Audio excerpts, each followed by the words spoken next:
जय Hind everyone, welcome to defence drills. And as we know कि आपका एग्जाम तो हो ही चुका है, वेदर इट इज सीडीएस और your NDA, even CG CAT ही क्यों ना हो। तो अब बात आ जाती है एसएसबी इंटरव्यू की। तो मोस्ट ऑफ दी जो बच्चे होते हैं, क्योंकि फर्स्ट टाइम इन्होंने वो अटेम्प्ट किया होगा इस पेपर को, तो they are worried about the SSB interview process, कि they even don't know about the SSB process, how it works, why it is known as 5 day process, on which day which kind of task will be conducted। तो ये सारी जो doubts हैं आपके, इन सभी को clear करने के लिए ये कॉम्प्रहेंसिव वीडियो मैं बना रहा हूँ, जिसमें आपको मैं बताने वाला हूँ कि एसएसबी इंटरव्यू में किस तरीके से ये प्रोसेस करवाया जाता है। क्लियर है? ये 5 डे प्रोसेस क्यों बोला जाता है, किस दिन कौन से टास्क होते हैं, ये सारी चीजें कवर करूंगा मैं इस पर्टिकुलर वीडियो में। So let's start the video and watch the video till the and so that you will get the information about the SSB interview process. Clear है?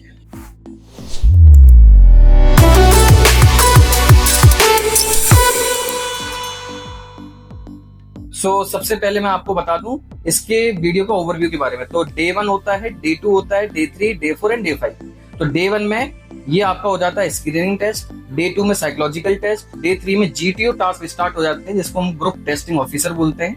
ये काफी सारे टास्क होते हैं, इसलिए इसको 2 दिन में क्या करा गया, बाइफरकेट किया गया। तो जीटीओ 1 और जीटीओ 2 4th डे हो जाता है। अगर मैं बात करूं कॉन्फ्रेंस की, तो कॉन्फ्रेंस होता है last day, that is your 5th day. अगर मैं पीआई की बात करता हूँ, पर्सनल इंटरव्यू, तो पर्सनल इंटरव्यू आपका 3rd डे से ही स्टार्ट हो जाता है और 4th डे पे वो खत्म हो जाता है, इसलिए मैंने पीआई को सबसे लास्ट में रखा हुआ है। अब मैं बात कर लेता हूँ first task, that is your day 1, और उसको हम बोलते हैं स्क्रीनिंग टेस्ट डे। अब इसमें होता क्या है, स्क्रीनिंग टेस्ट को 2 पार्ट में डिवाइड किया गया है। पहला है ओआईआर टेस्ट और दूसरा होता है आपका पीपीएनडीटी। सबसे मेन टास्क जो होता है दैट इज योर पीपीएनडीटी, लेकिन ओआईआर टेस्ट भी कम इंपोर्टेंट नहीं है, ये भी काफी ज्यादा इंपोर्टेंट होता है। इसका बहुत मेन रोल होता है आपके स्क्रीन इन होने में। अब इसके अंदर होता क्या है, अगर मैं बात करूं ओआईआर टेस्ट की, तो ओआईआर टेस्ट में करवाते क्या, आपको रीजनिंग, वर्बल और नॉन वर्बल के रीजनिंग के क्वेश्चंस आपके पास होते हैं। आपके एक क्वेश्चन के 4 ऑप्शन होंगे और आपको 4 ऑप्शन में से करेक्ट वाले को क्या करना होता है, मार्क करना होता है। क्लियर है? तो ये ओआईआर टेस्ट है। OIR test is all about the reasoning questions, ठीक है, चाहे वो वर्बल हो या फिर नॉन वर्बल हो। If we talk about the main part of the screening test, that is PPNDT, जिसको हम बोलते हैं picture perception and discussion test. इसमें होता क्या है, अगर मान के चलो मैं एक एग्जांपल लेता हूं कि ये एक हॉल है, ठीक है, स्क्रीनिंग हॉल है। इसके अंदर यहाँ पर बहुत सारे बच्चे बैठे हैं, लगभग 200-250 बच्चे की रिपोर्टिंग है। और यहाँ पर क्या है, एक स्क्रीन लगी होती है, इसके ऊपर एक पिक्चर होती है जो कि एक हेजी होती है थोड़ी सी। उस हेजी पिक्चर के ऊपर आप लोगों की स्टोरी बनानी होती है, और वो स्टोरी बनाने के बाद जब आप ये हेजी पिक्चर के ऊपर स्टोरी बना लेंगे, तो इन सभी 200-250 बंदों को 12 से 14 बच्चों के बीच का एक ग्रुप बना लिया जाता है। मतलब 12-12, 14-14 बच्चों का ग्रुप बना देते हैं और उस ग्रुप को ले जाया जाता है डिस्कशन हॉल में। जब डिस्कशन हॉल में ये जाते हैं तो आपको इस तरीके से बिठा देते हैं, मतलब सेमी सर्कुलर शेप में आपको बिठा देते हैं। फर्स्ट बंदा यहाँ पर होगा और लास्ट बंदा यहाँ पर होगा, ठीक है। अब यहाँ पर सबसे पहला जो टास्क होता है दैट इज योर नरेशन। अब ये नरेशन को सुनने के लिए कौन कौन होते हैं, वहां पर 3 ऑफिसर बैठे होते हैं। पहला होता है आपका जीटीओ, दूसरा होता है साइकोलॉजिस्ट और तीसरा होता है इंटरव्यूइंग ऑफिसर। ये तीनों ऑफिसर आपके सामने बैठे होंगे, आपके ग्रुप के सामने बैठे होंगे।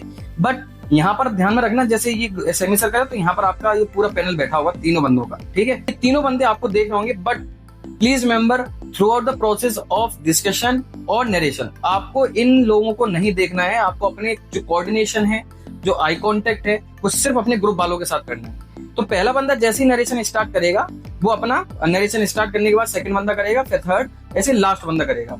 जब लास्ट बंदा अपना नरेशन खत्म कर लेगा, ये लास्ट बंदा जब नरेशन खत्म करेगा, तो इमीडिएटली आपका क्या होगा, डिस्कशन स्टार्ट हो जाएगा। और डिस्कशन स्टार्ट का मतलब ये है कि जब आपने जो ये पिक्चर यहाँ पर परसीव करी थी, उसके ऊपर अलग अलग थीम की क्या बनाई गई होगी, स्टोरी बनाई गई होगी। तो आपको डिस्कशन करने के बाद एक कॉमन स्टोरी बनाकर लेके आना है। ये मेन पर्सपेक्टिव होता है, फिर मेन रीजन होता है किसका, डिस्कशन टेस्ट का। तो जब आप सभी एक दूसरे से डिस्कस करेंगे, किसी किसी की थीम अच्छी होगी, कोई अच्छा पॉइंट देगा, कोई गंदा पॉइंट देगा, ये सब डिस्कशन होने के बाद आप एक मेन थीम के ऊपर आ जाएंगे, मेन स्टोरी बना चुके होंगे। तो वहां पर फिर जीटीओ ऑफिसर बोलेगा कि चलो ठीक है, एक बंदे को नॉमिनेट करिए जो ये कॉमन स्टोरी को नरेट करेगा। अब ये बंदा जो भी आप नॉमिनेट करोगे, जैसे बंदा लेट सपोज कि ये बंदे ने नॉमिनेट किया, इस बंदे को नॉमिनेट किया गया है, तो ये बंदा फिर आप लोगों को नहीं सुनाएगा, ये तीनों पैनल को सुनाएगा, नॉट पैनल बट तीनों ऑफिसर के सामने अपनी स्टोरी को रखेगा। क्लियर है? तो ये तरीका होता है पीपीएनडीटी को करवाने का। जब ये सब कुछ हो जाएगा, आपका ये जो स्क्रीनिंग टेस्ट है ये हो जाएगा ओवर, और थोड़ी देर बाद लगभग आपका 15 से 20 मिनट बाद आपका पीपीएनडीटी मतलब स्क्रीनिंग टेस्ट का रिजल्ट आ जाएगा। तो देखो, अब मैंने आपको क्यों बोला कि ओआईआर टेस्ट इंपॉर्टेंट होता है, क्योंकि ओआईआर टेस्ट में रेटिंग दी जाती है। रेटिंग 1, रेटिंग 2, रेटिंग 3 ऐसा मिलता है। 5 तक रेटिंग मिलती है। जिन भी बंदों की 3 से नीचे होती है, मतलब 3 से नीचे मतलब चौथा और पांचवा होता है, तो उनका स्क्रीन इन होना पॉसिबल नहीं हो पाता, बहुत कठिन हो जाता है। लेकिन जो बंदे 1 to 3 रेटिंग में आते हैं, तो उन बंदों का स्क्रीन होना काफी ज्यादा चांसेस हो जाते हैं। लेकिन बशर्ते मैं आपको एक चीज कंडीशन बता दूं कि आपका पीपीएनडीटी में भी अच्छा खासा क्या होना चाहिए, पार्टिसिपेशन होना चाहिए। ऐसा नहीं है कि आपने पिक्चर भी गलत परसीव करी, आपने डिस्कशन भी नहीं किया, नरेशन में भी फंबल कर गए, और अगर आप सोचोगे वाई टेस्ट में रेटिंग 1 है और आप हो जाओ, ऐसा नहीं होता है। आपको दोनों ही टेस्टों को बैलेंस करके चलना है। क्लियर है? चलो, जो बंदे स्क्रीन इन हो जाएंगे, मतलब जो इस टेस्ट को पास कर लेंगे, उनको बोला जाएगा स्क्रीन इन वाले। जो बंदे इनको टेस्ट को पास नहीं कर पाते, वो हो जाते हैं स्क्रीन आउट वाले। जो ये आउट वाले बंदे हैं, इनको घर वापस भेज दिया जाता है। जो स्क्रीन इन वाले बंदे होते हैं, उनको फर्दर 4 डे रोका जाता है बाकी के टास्कों को करवाने के लिए। ठीक है ना? अच्छा जी, ये तो हो गया डे 1 की कहानी। क्लियर है? तो आई होप आपको क्लियर हो गया होगा। स्टिल अगर आपको थ्रू आउट द वीडियो कोई भी डाउट्स आते हैं, do comment, I will answer in the comment box if possible. ठीक है, चलो जी। तो अगर मैं बात करता हूँ डे 2 की, तो डे 2 में होता है साइकोलॉजिकल टेस्ट। बट यहां पर मैं एक डिस्क्लेमर दे देता हूं, अलग अलग एसएसबी बोर्ड्स में ये जो टास्क होते हैं वो अलग अलग डे पर भी करवा सकते हैं। मतलब हो सकता है डे 2 जो है वो डे 1 में ही करवा लें वो साइकोलॉजिकल टेस्ट को। जैसे कि एएफएसबी में देखा जाता है कि वो साइकोलॉजिकल टेस्ट को डे 1 में ही करवा लेते हैं। ठीक है ना? अच्छा जी, लेकिन ये सारे टास्क होंगे, ऐसा नहीं कि आपके टास्क कुछ छूट जाएंगे, टास्क सारे होते हैं। ठीक है? अच्छा जी, अगर मैं बात करता हूँ साइकोलॉजिकल टेस्ट का, this is the only test which is very lengthy in nature. क्योंकि इसमें बच्चा थक जाता बहुत बुरा। इसमें होता है पूरा task is all about your writing skills. Clear है? अच्छा, सबसे पहला जो टास्क होता है इसमें वो होता है आपका टीएटी। इसको बोलते हैं थीमेटिक एप्रिसिएशन टेस्ट। इसमें होता क्या है, आपको 12 स्टोरीज लिखनी होती है। कितनी स्टोरीज? 12 स्टोरीज। आउट ऑफ 12 आपको 11 के लिए पिक्चर दिखाई जाएगी, एक स्टोरी आपको अपने मन से बनानी होती है। मान के चलो, यहाँ पर एक ये जो अपना हॉल था ना, इसके ऊपर एक पैनल लगा था। इसी पैनल के ऊपर आपकी 11 पिक्चर्स आपको 1 बाय 1 करके दिखाएंगे। अब ये हर एक पिक्चर को देखने के लिए जो समय आपको मिलेगा, वो मिलेगा 30 seconds. After 30 second you will get 4 minute to write the story on the behalf of this particular picture, जो भी आपने देखा है। क्लियर है? अच्छा, अब आपको मतलब एक पिक्चर के ऊपर टोटल जो समय मिल रहा है वो 4.5 मिनट मिल रहे हैं। क्लियर है? तो आपको आधा मिनट जो दिया जा रहा है वो आप पिक्चर को परसीव करने के लिए दिया जा रहा है, और 4 मिनट जो मिल रहे हैं वो आपको पिक्चर के ऊपर स्टोरी बनाने के मिल रहे हैं। लेकिन यहाँ पर मैं आपको बता दूं, ये पीपीएनडीटी जैसा नहीं होता है। यहाँ पर जो आपको जो दिखाई जाती है जो पिक्चर, वो बहुत साफ होती है। आपको सारे कैरेक्टर, सारी जो बैकग्राउंड है वो सारा कुछ अच्छे से दिखाई दे रहा होगा। ठीक है ना? तो जब आप ये कर लोगे तो यहाँ पर कितनी पिक्चर्स दिखाई जाएंगी? 11 पिक्चर्स आपको दिखाई जाएंगी। लेकिन जो 12वीं पिक्चर होती है वो होती है ब्लैंक। ब्लैंक का मतलब होता है कि आपको 12वीं पिक्चर अपने मन से कोई भी आप बनाकर उसमें लिख सकते हैं। तो मोस्ट ऑफ द केसेस ये देखा गया, बंदे घर से ही प्रिपेयर करके वो पिक्चर लेके जाते हैं और वहां पर वो स्टोरी को वो प्रिपेयर करके जाते हैं और वहां पर लिख देते हैं। क्लियर है? नेक्स्ट आपका जो टास्क होता है that is your WAT. Second task is WAT, जिसको हम बोलते हैं वर्ड एसोसिएशन टेस्ट। इसमें होता क्या, आपको 60 वर्ड्स मिलते हैं। एक डोजियर आपको मिलेगा, डोजियर में 60 वर्ड लिखे होंगे। उस वर्ड के बाद 60 वर्डों के बाद फिर 60 एसआरटीज लिखी होंगी, फिर एसडीटी लिखा होगा। क्लियर है? 60 वर्ड जो मिले हैं आपको, उन 60 वर्ड के ऊपर आपको एक शॉर्ट सेंटेंस बनाना होता है। जैसे कि मान के चलो मैंने एक वर्ड दे दिया आपको, लेट सपोज बहुत ज्यादा यूज होता है नाइफ। अगर मैंने वर्ड दे दिया नाइफ, तो इसके ऊपर एक शॉर्ट सेंटेंस आपको बनाना है। क्लियर है? अच्छा, अब ये पूरे 60 वर्ड को करने के लिए you will get only 15 minutes. आपको सिर्फ और सिर्फ कितना समय दिया जाएगा? 15 मिनट्स आपको मिलेंगे पूरे 60 वो वर्ड को कंप्लीट करने के लिए। Same for SRT. एसआरटी में भी 60 एसआरटीज होती हैं, सिचुएशन रिएक्शन टेस्ट इसको बोला जाता है। आपके पास 60 सिचुएशंस होंगी। इन 60 सिचुएशंस के आपको आंसर इन सेंस आपको इनकी एक्शंस को कंप्लीट करना होता है इन 30 मिनट्स। मतलब for all 60 situations you will get only 30 minutes to complete these all situations. ठीक है? जैसे मान के चलो एग्जांपल ले लेते हैं। एग्जांपल लिया कि लेट सपोज मैं अपने बिहाफ पर बोल देता हूं कि आप किसी जंगल में जा रहे हो और ग्रुप ऑफ पीपल्स आपके सामने आ रहा है, तो आप उस टाइम पे क्या करेंगे? तो आपके क्या एक्शन होंगे वो आपको उस डोजियर के ऊपर लिखना होता है। क्लियर है? ध्यान में ये रखना, आपके जो एक्शन है वो बहुत ही शॉर्ट होनी चाहिए। ऐसा नहीं कि आप is am are was work का यूज करने के लग रहे हो और आपको बहुत ज्यादा समय लग रहा है। क्लियर है? अच्छा, अब यहाँ पर जो कॉमन डाउट आता है दैट इज कि सर कितने करने चाहिए डब्ल्यूएटी और एसआरटी को, सो दैट मेरा साइकोलॉजिकल टेस्ट अच्छा हो जाए और मैं अपना एसएसबी में भी अच्छे से रिकमेंड हो पाऊँ। तो इसका कोई पर्टिकुलर आंसर नहीं है, क्योंकि मैंने बहुत सारे बंदों को ऐसा भी देखा है कि जो बंदों ने 25 से 30 वो एसआरटीज करी हैं, still they get recommended. But जो भी बंदे 60 भी करके आए हैं, 60-55 करके आते हैं, लेकिन वो रिकमेंड नहीं हो पाते, क्योंकि यहाँ पर जो खेल चला जाता है वो होता है ओएलक्यूज का। आई होप आपको ओएलक्यूज के बारे में पता होगा, ऑफिसर्स लाइक क्वालिटीज। तो जो आपने 25 एसआरटी लिखा होगा, अगर उन 25 एसआरटी में उनको ओएलक्यूज मिल गई, तो उनको 26 भी देखने की आवश्यकता भी नहीं पड़ती, वो वहां पर उसको रिकमेंड करते हैं, मतलब उनको मार्क अपने हिसाब से देते हैं। लेकिन जो बंदे ने 60 की 60 कर ली, कोई सेंस नहीं है किसी सेंटेंस में, किसी एसआरटी में कोई सेंस नहीं है, आप तो ये कह रहे हो कि बस 60 मैंने कर ली, बट ऐसा काम नहीं चलता है, आपको सेंसेबल आंसर्स लिखने होते हैं उसमें। क्लियर है? अच्छा, if we talk about the last task of the psychological test, that is your SDT, इसको बोलते हैं सेल्फ डिस्क्रिप्शन टेस्ट। अच्छा, मैं आपको यहाँ पर बताना चाहता हूँ, जो एसडीटी होता है, इसके अंदर जैसा नाम है इसका सेल्फ डिस्क्रिप्शन, तो आपको अपने बारे में ही लिखना होता है। आपसे कुछ जनरल क्वेश्चंस पूछेंगे कि आप अपने बारे में क्या सोचते हैं, आपकी स्ट्रेंथ और वीकनेसेस क्या हैं, कॉलीग्स आपके बारे में क्या सोचते हैं, आपके फ्रेंड्स आपके बारे में क्या सोचते हैं, पेरेंट्स क्या सोचते हैं। ये जनरल क्वेश्चंस के आपको आंसर्स लिखने होते हैं, और for that you will get only 15 minutes. Clear है? समझ में आ गया? आई होप साइकोलॉजिकल टेस्ट आपको क्लियर हो गया होगा, और मैं आपको बता देता हूं, this is the most important task as far as my knowledge. ठीक है, चलो नेक्स्ट अगर मैं बात करता हूँ कि डे 3 की, जिसको हम बोलते हैं GTO 1, ग्राउंड टेस्टिंग ऑफिसर 1। ठीक है, सो अगर मैं बात करता हूँ सबसे पहले टास्क की इन दी GTO, तो दैट इज योर GD। अब GD होता क्या है? इसका नाम होता है ग्रुप डिस्कशन। ग्रुप डिस्कशन का मतलब होता है आपको 2 टॉपिक मिलेंगे, और दोनों टॉपिक के ऊपर आपको ग्रुप के साथ डिस्कस करना है। अब ये कैसे क्या होता है, ये मैं एक पर्टिकुलर कॉम्प्रिहेंसिव वीडियो बनाऊंगा।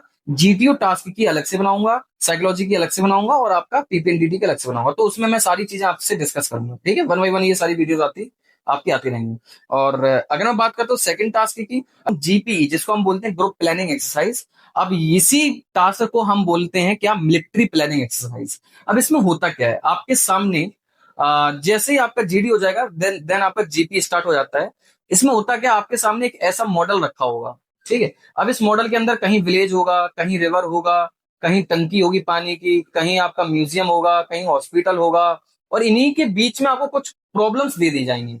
जैसे कि मैं एग्जांपल लेता हूं अपना, कि वो आपसे कह देंगे you are a group of 10 members. ठीक है, आप 10 लोगों का ग्रुप है, आप किसी एनुअल फंक्शन के लिए अपने कॉलेज जाना चाहते हैं।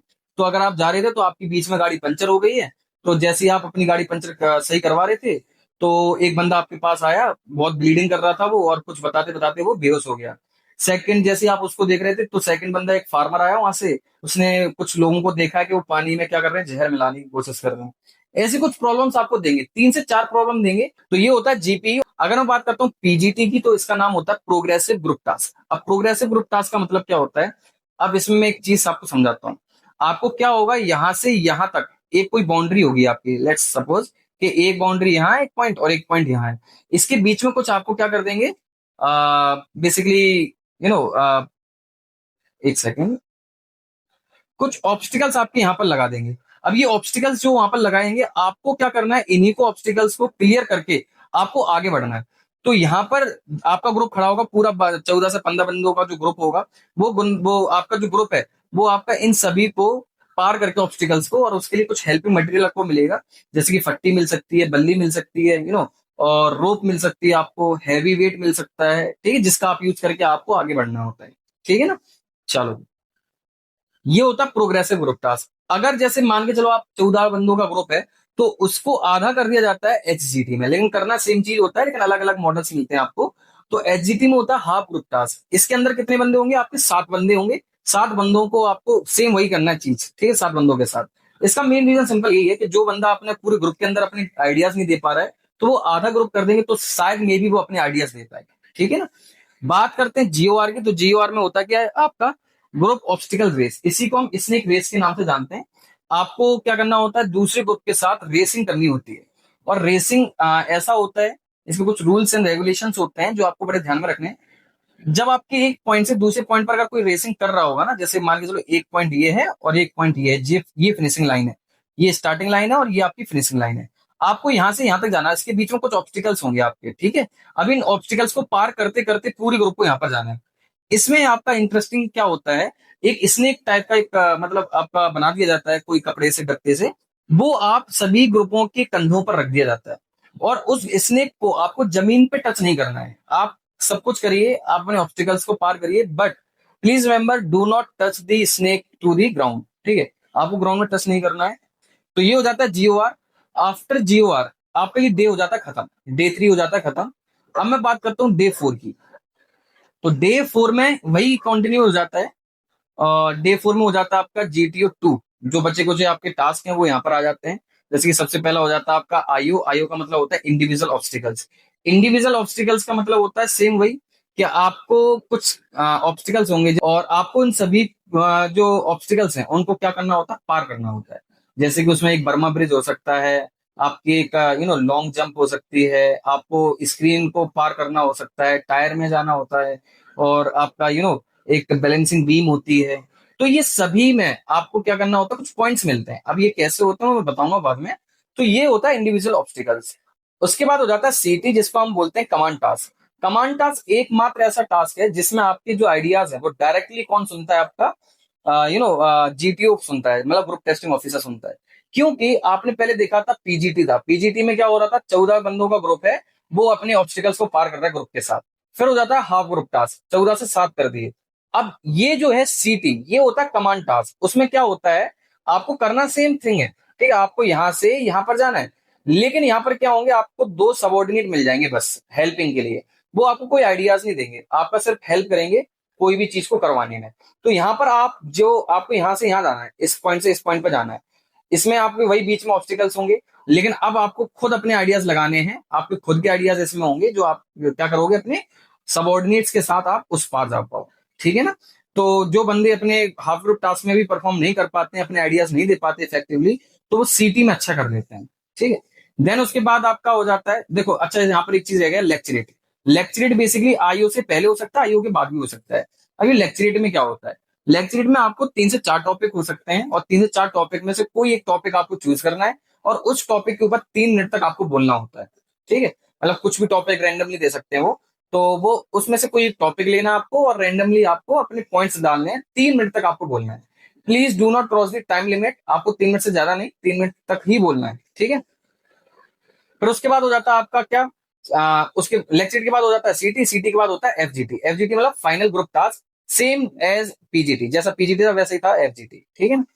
अगला होता है पर्सनल इंटरव्यू। देखो पर्सनल इंटरव्यू में आपको बता दूं कि पर्सनल इंटरव्यू डे 3 से ही स्टार्ट हो जाता है। पर्सनल इंटरव्यू वो मतलब आपसे 1 to 1, एक कोई एस्पिरेंट है, वो इंटरव्यूइंग ऑफिसर से 1 to 1 इंटरेक्शन करता है। इंटरव्यूइंग ऑफिसर कुछ क्वेश्चंस पूछते हैं, और उसका जेन्युइन आंसर आपको देना होता है। इसमें एक चीज मैं आपको जरूर रिकमेंड करना चाहूंगा, कि आपको अपनी रियल पर्सनैलिटी दिखानी हो, वहां पर बोगस पर्सनैलिटी दिखाने की आवश्यकता नहीं है। क्लियर है, क्योंकि इट विल कॉस्ट यू, क्योंकि वहां पर जो बंदा बैठा है वो काफी एक्सपीरियंस्ड है। तुम आप जैसे बहुत सारे बंदों को उसने रिकमेंड किया होगा, उसने सुना होगा, इसलिए उसको पहले से सारी चीजें पता होती हैं। So try to be real, not to be bogus, ठीक है। चलो, तो इसके बाद आपको एक चीज और है, कि जो ये डे 3 डे 4 है ना, ये आपका AFSB में एक ही दिन कर लेते हैं वो। तो AFSB में 2 दिन आपको क्या मिल जाता है, फ्री मिल जाते हैं। तो डे 3 और डे 4 जितने भी ग्राउंड टेस्टिंग ऑफ वो क्या नाम है GTO वाले टास्क होते हैं, वो सारे एक ही दिन में करवा देते हैं वो, ठीक है। चल, अगर मैं लास्ट बात करूं तो this is the day that is known as conference day, in which your destiny has been return, that आप रिकमेंड होंगे या फिर नहीं। तो देखो, जो भी आपने प्रीवियस डे किए होंगे, 4 दिन जो आप वहां पर रुके हो, जो भी आपने परफॉर्मेंस अच्छे से की होगी, उसी के बिहाफ पर आपको रिकमेंडेशन मिलता है। अगर मैं बात करूं कॉन्फ्रेंस में होता क्या है, तो आपको बेसिकली सभी बंदों से 1 to 1 इंटरेक्शन होता है, सभी ऑफिसर्स के पास। अब ये कैसा बैठा होता है पैनल, मैं आपको बताता हूँ। ये यू शेप में ऐसा होता है, और आपकी चेयर यहाँ पर डली होगी। आपका जो गेट हो सकता है, मे बी आपका गेट यहाँ पर होगा। आपको यहाँ से एंटर करके यहाँ पर जाना है। यहाँ पर आपका प्रेसिडेंट बैठा होगा पूरे बोर्ड का, और यहाँ पर सारे ऑफिसर्स आपके जो भी बेसिकली आपके असेसर्स होंगे, वो सभी आपके यहाँ पर बैठे होंगे। तो मे बी कोई भी आपका असेसर आपसे क्वेश्चन पूछ सकता है, तो आपको उसका जवाब देना होता है वहां पर। तो यहाँ पर एकमात्र ऐसा दिन जिसमें आप पूरे बोर्ड के प्रेसिडेंट से, एक तो प्रेसिडेंट से आप मिलेंगे, साथ ही साथ में पूरे असेसर से आप मिलते हैं, ठीक है। तो 1 से 2 मिनट हार्डली आपको टाइम लगता है यहाँ पर, फिर उसके बाद आप वापस आ जाते हो। और थोड़ी ही देर बाद, लेट्स टेक एन एग्जांपल, आपको आधे से पौन घंटे बाद आपका रिजल्ट आ जाता है। जो बंदे रिकमेंड होते हैं उनका कोई नाम नहीं लेते हैं, बट आपका चेस्ट नंबर लिया जाता है। चेस्ट नंबर अपना वो बोलेंगे, और जो बंदे रिकमेंड होते जाते हैं वो आपके आगे आते जाते हैं। और सभी बंदों को अपना नेम और डेट ऑफ बर्थ बोलनी होती है सभी के सामने। तो वो एकमात्र ऐसा दिन होता है जो आपके लाइफ का सबसे बेस्ट हो सकता है और सबसे वर्स्ट हो सकता है। क्लियर है? तो अगर मैं बात करता हूँ आगे, तो आगे फिर वही है कि जब आपका फिफ्थ डे कंप्लीट हो जाता है, जो बंदे रिकमेंड हो जाते हैं वो तो रुक जाते हैं वहीं पर, जो बंदे कॉन्फ्रेंस आउट हो जाते हैं वो घर वापस चले जाते हैं। तो जो बंदे यहाँ पर आ जाते हैं, अगर मैं नेक्स्ट बात करूं, तो जो बंदे रिकमेंड हो जाते हैं तो वो तो आपके वहीं पर रुक जाते हैं। जो बंदे रिकमेंड नहीं हो पाते हैं वो अपने घर वापस चले जाते हैं। तो जो बंदे यहाँ पर रुके हैं तो उनको डॉक्यूमेंटेशन के लिए रोक लिया जाता है पर्टिकुलर, और वो डॉक्यूमेंटेशन आपका काफी देर तक चलता है। आफ्टर डॉक्यूमेंटेशन में भी वो आपके बोर्ड के ऊपर डिपेंड करता है, आपकी एंट्री के ऊपर डिपेंड करता है कि कैसे क्या है। आपका मेडिकल्स भी करवाया जाता है, और मेडिकल्स आपका 5 से 6 दिन लेता है कंप्लीट मेडिकल के लिए। ठीक है? तो मे बी आपका उसी के बाद अगर मेडिकल हो रहा है तो आप 12वें दिन फ्री होंगे, और अगर बाद में कोई डेट मिलती है आपको तो आपको 5 से 6 दिन वहां पर रुकना होता है पर्टिकुलर पूरे मेडिकल चेकअप के लिए। ठीक है? तो ये था आपका पूरा एसएसबी प्रोसेस के बारे में। आई होप आपके सारे डाउट्स क्लियर हो गए होंगे। और मैं आपको एक चीज यहाँ पर इंक्लूड कर दूं, इन सभी प्रोसेस जो मैंने बताई है इन सभी की पर्टिकुलर वीडियो में लेके आऊंगा, सेपरेट वीडियो लेके आऊंगा, जिसमें मैं उन पर्टिकुलर टास्क के बारे में डिस्कस करूंगा, किस तरीके से वो करवाते हैं। क्लियर है? तो अगर आपको वीडियो पसंद आई है तो do like the video and अपने दोस्तों में जरूर शेयर करें, जिससे उन लोगों को पता चल पाए कि they get the knowledge about the SSB process, how it works. Clear है? अच्छा जी। अगर आपने चैनल को सब्सक्राइब नहीं किया है तो चैनल को सब्सक्राइब जरूर कर लें, क्योंकि आगे बहुत सारी interesting videos and informative videos आपके पास पहुंचने वाली है। Till then, Jai Hind to everyone, stay tuned with the defence टिल्स।